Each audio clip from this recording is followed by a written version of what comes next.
You speaking English powerfully, speaking English fluently in 6 months, fluent in 6 months. Is it possible? Can you do it? Can you speak English fluently and powerfully in 6 months, 6 months from today? And the answer is yes. Yes, you can. Absolutely, yes, you can. Let's talk about what this means. To be fluent and how to do it. First, let's just talk about this word, fluent. Fluent in 6 months. Fluent. What does this word, fluent, mean? Fluent. Well, fluent has the same root as the word fluid. Fluid means flowing or moving like water. Okay? Water-like movement, right? So, if you think of water, think of a river or a stream. How does it move? Right? It moves bookish. That's why I use the name Bookish English. Water moves bookish and smoothly, right? That's how water flows or moves. So, fluent or fluency, we're talking about a smooth movement. Now, if we're talking about English, what are we talking about? It's the smooth movement of words, of phrases, of sentences, of the language. It means you speak in a way that's fairly bookish and smooth. The opposite of fluent would be to speak this and right. That's the opposite of fluent. It means the words are not coming out smoothly. They're not coming out easily. They're not coming out naturally, right? That's not fluent.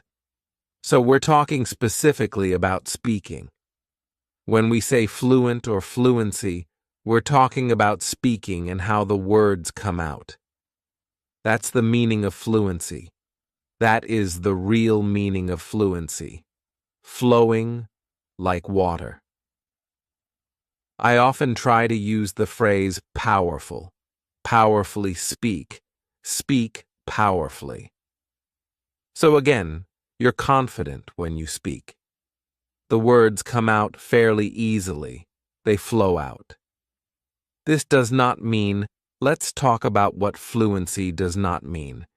It does not mean perfection, right? If you're fluent, you're conversationally fluent. It means you're fluent when you have a normal conversation. You're not perfect. You're not perfect. You will make mistakes. You'll make grammar mistakes. You might make some pronunciation mistakes.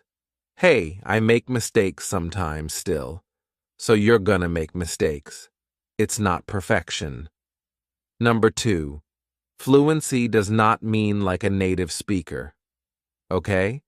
So, when you speak fluently, it does not mean you speak at the same level as I do.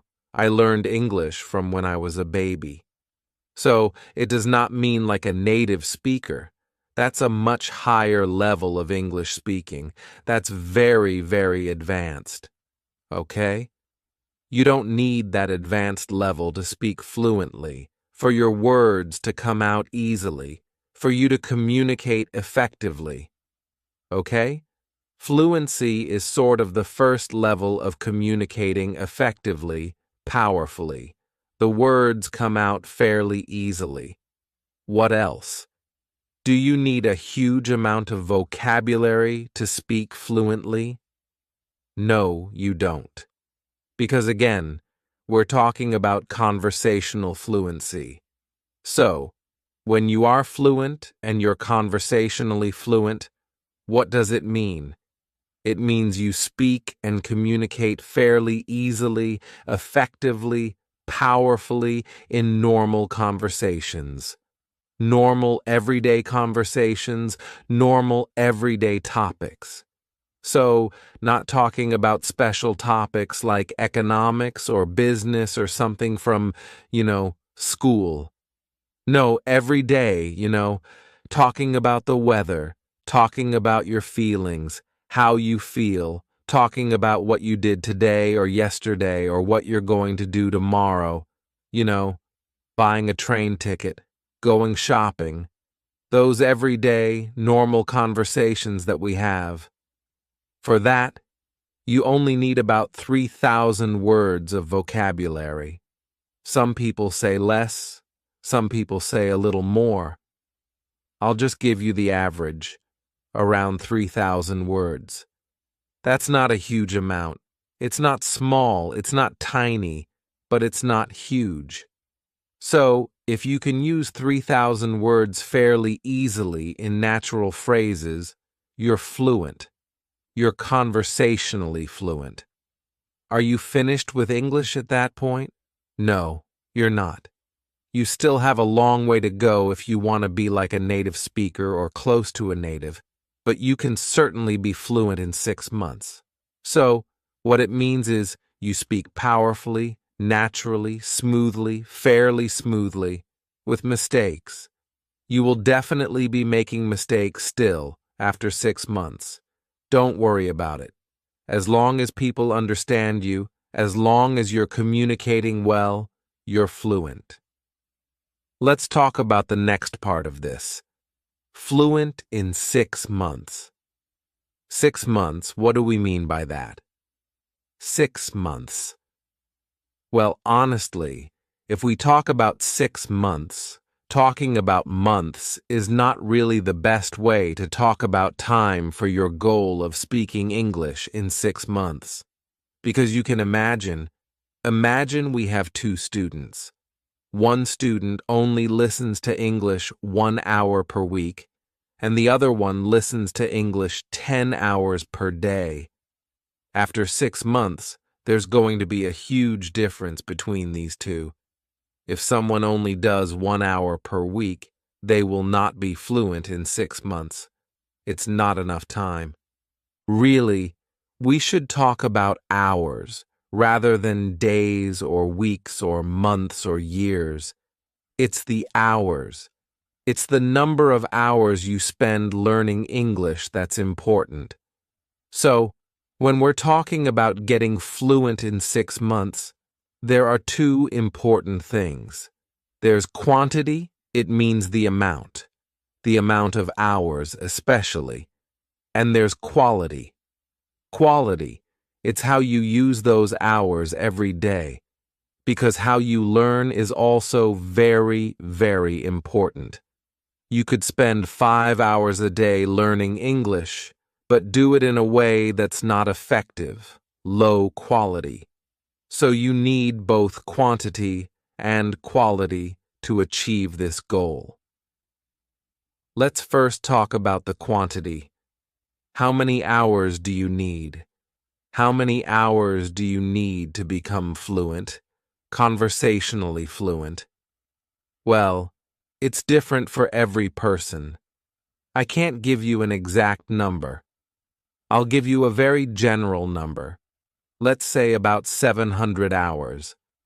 About 700 hours of quality, effective English learning, study, practice, training, about 700 hours. Now, for some people, it will be more, might be 1,000, and for some, it might be less. So, we'll just say, as a general average guess, about 700 hours. Now, here's some good news. You already have some hours, right? You probably learned English in school for many years. That was low quality. A lot of those hours were not very good. But still, it's better than nothing. Okay? If you learned English for 5 years in school, you at least learned some vocabulary through memorization. Maybe you can't use it very effectively. Maybe your head is filled with grammar and you're confused. You're not fluent yet, but it's still better than 0. So you still have some hours already. That's good news. That will help you. It means you don't quite need 700 hours. Maybe you only need 500 to get fluency, which is great. Good news for you. The other part of this, that's quantity. That's the amount of hours you need in 6 months. The next part is quality. It's how you do it that is very important. As I said in school, low quality. You might learn English in school for 1,000 hours, but the problem is you're memorizing lists of vocabulary that you quickly forget. You're memorizing long lists of grammar that you can't use when you speak. Too complicated. You forget. You're taking tests. You're stressed. You're bored. A lot of time in class, you're not really focused. You're kind of bored. When you're doing your homework, you're bored. You're half asleep. So you might have 1,000 hours in school, but it does not really equal 1,000 quality hours. Maybe it only equals about 100 hours really because it's so low quality. So you want to get the highest quality from every minute, from every hour that you learn English. That is what the bookish English system does. So what do I mean by quality? Number one, power, right? It means it's a powerful way to learn. It means you are focused. You are focused and concentrating every minute.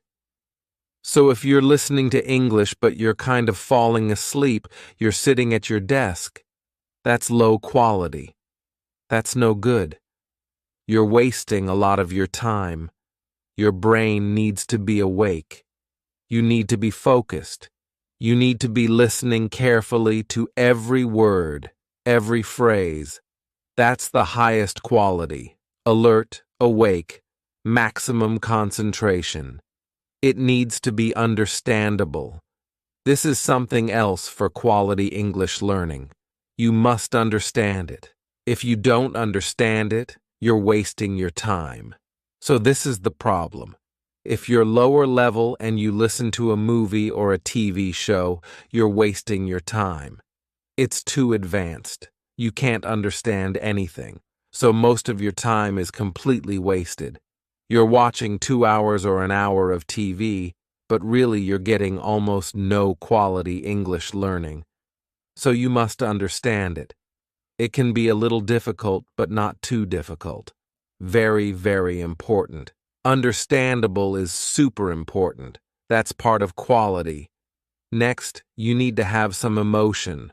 Positive, even negative sometimes, but especially strong positive emotions will help you learn much faster. That's also part of quality. It's why I use stories a lot in bookish English. Just think about it. When you learn something with no emotion, just kind of flat, it's much easier to forget.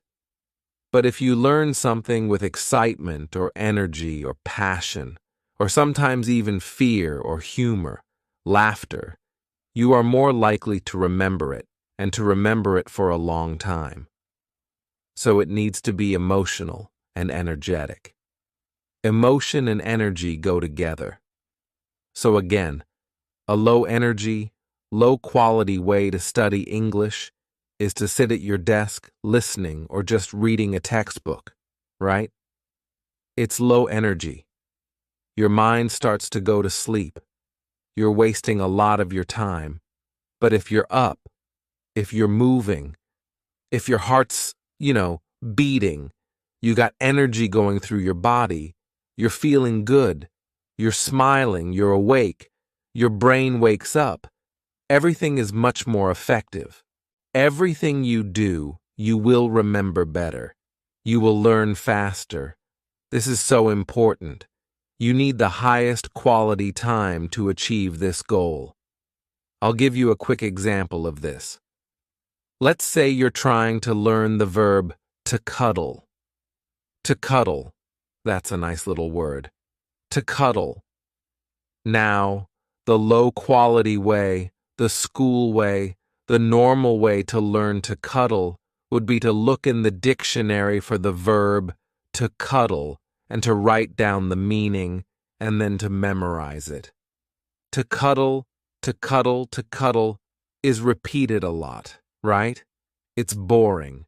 So it's probably going to be low energy. There's no emotion. You're just trying to memorize it. And then you probably have a list of a lot more words you're also trying to memorize. So when you get to the end of the list, you've forgotten the first one. You forgot cuddle, and then you have to go back and try it again, again, and again, and again. It's boring. It's ineffective. You waste a lot of time. What does it mean, by the way, to cuddle? To cuddle means to be affectionate, like to hug and kind of rub with someone. It has a romantic idea.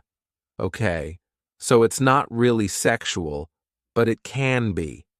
If you have a girlfriend or boyfriend, they like to cuddle, right? They're always touching and hugging and rubbing against each other. But you can also do it. Children like to cuddle. So if you have a child, you can cuddle and hug them, and oh, it feels so good. Or even with a dog, a puppy, right? A puppy you can play around with, you hug him. And maybe kiss. Not like super romantic kissing, but, kiss him on the head. And again, it's more of this action of rubbing and holding and hugging, to cuddle. So you've got the one way, the old way to learn it. You just try to memorize it, to hug affectionately. Now, imagine a different way of learning this word. Imagine that a super sexy, hot guy or girl, whichever you prefer, comes up to you and you think, this person is so amazing, so attractive. I love them so much. I want them. Oh, and they come up to you and they say, let's cuddle, let's cuddle. Oh, and then they hug you and you start rubbing against each other and holding each other. And they're whispering the word in your ear. Oh, it feels so good to cuddle with you. Oh, I love cuddling with you. Now, how are you going to feel? Your heart's going to be beating. Boom, boom, super powerful emotion. There's also physical feelings happening at the same time. Which one is more memorable? Are you going to remember studying it from the dictionary definition, trying to memorize it the old way, the normal school way? Or are you going to remember this super emotional experience of this hot guy or girl cuddling with you and saying the word in your ear? Obviously, the experience about cuddling with the guy or the girl will be much more memorable. I guarantee you will never forget that word again. This will become one of your favorite words. You'll know, you'll learn it instantly, and you'll never forget it. That's an example, an extreme example, of the highest quality of learning, in this case, vocabulary, right? Because it's got the maximum amount of emotion.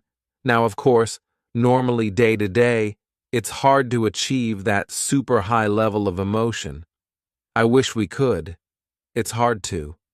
But still, we can get much more emotion if we learn vocabulary and learn phrases and even grammar using stories, using physical movement.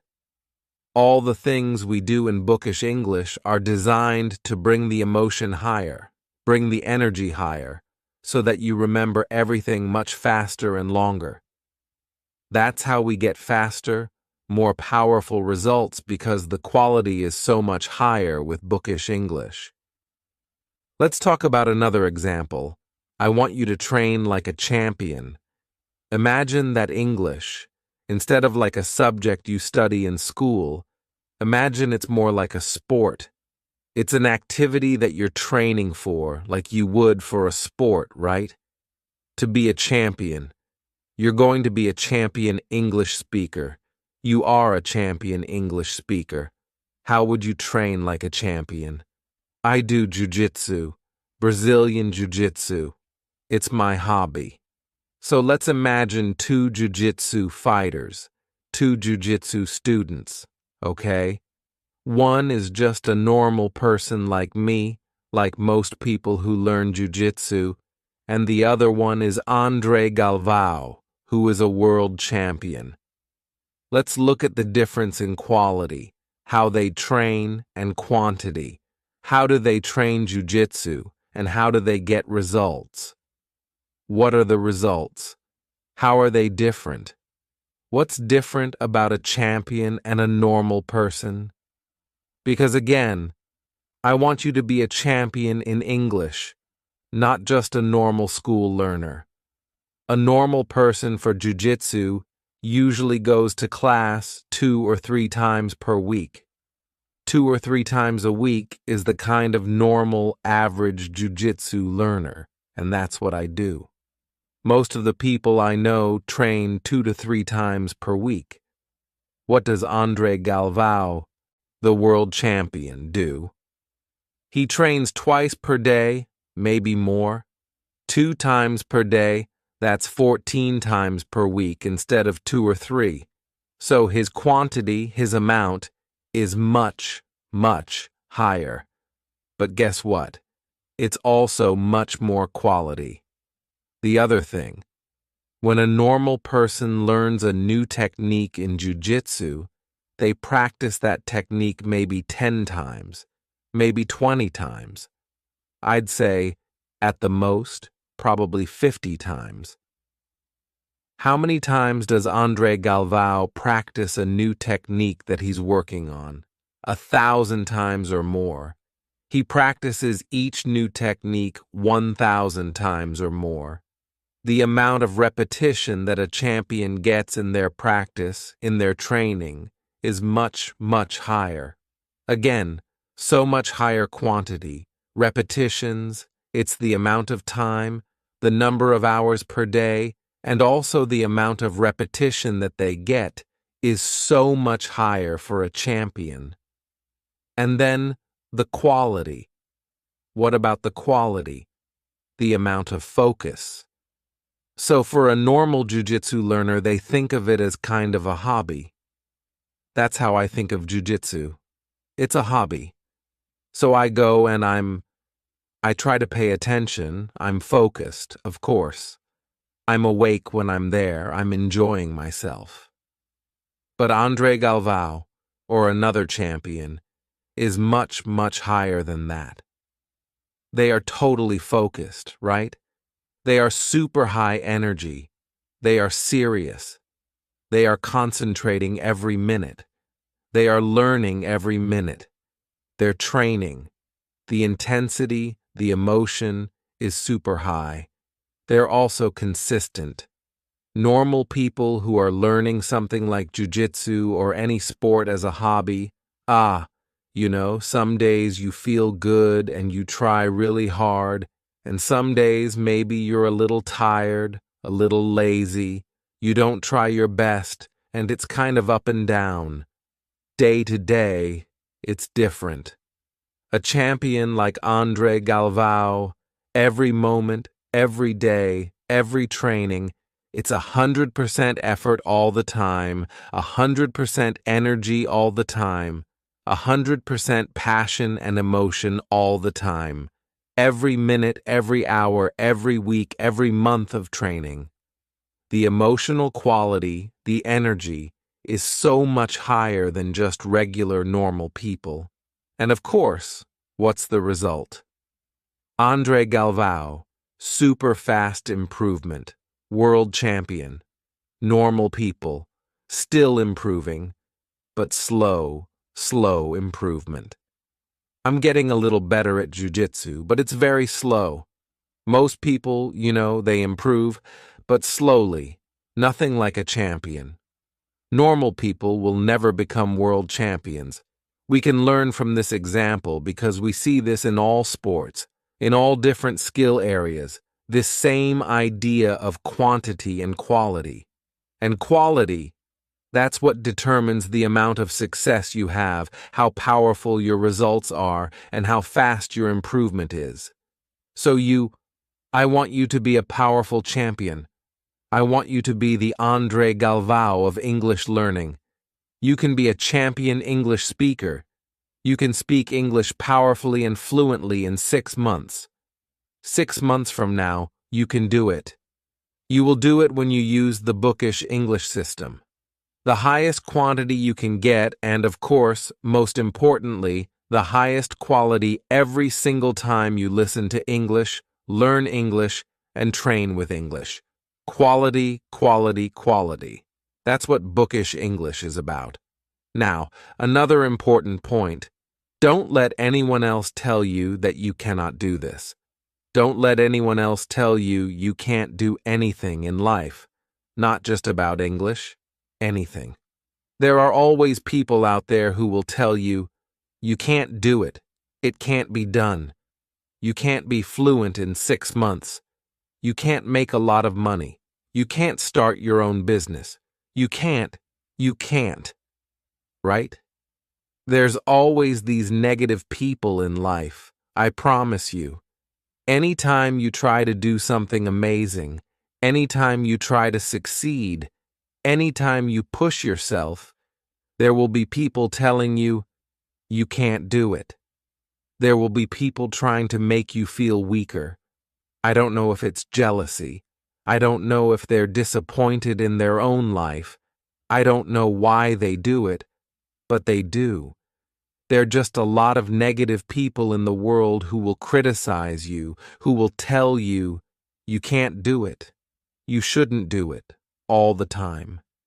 Don't listen to these people. Champions do not listen to negative people.